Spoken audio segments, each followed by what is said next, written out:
Nakikita niyo ba ito? Oregano. Sobrang taba kasi ano eh. Maulan-ulan, makulimlim. Ano siya, tumataba siya oh. Lalaki ng dahon. Sobrang laki ng dahon.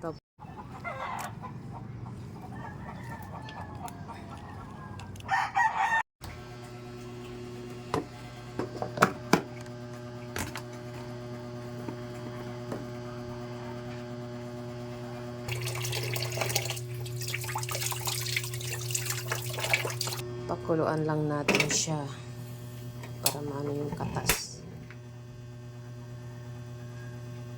Ayan, kumulo na siya guys. Pwede na yan siya ihalo sa ating coffee. Nandyan na yung mga nutrients.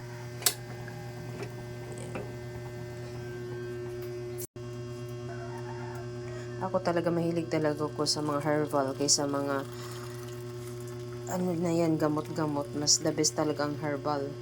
Kasi wala siyang side effect. Tsaka hindi masakit sa sikmura.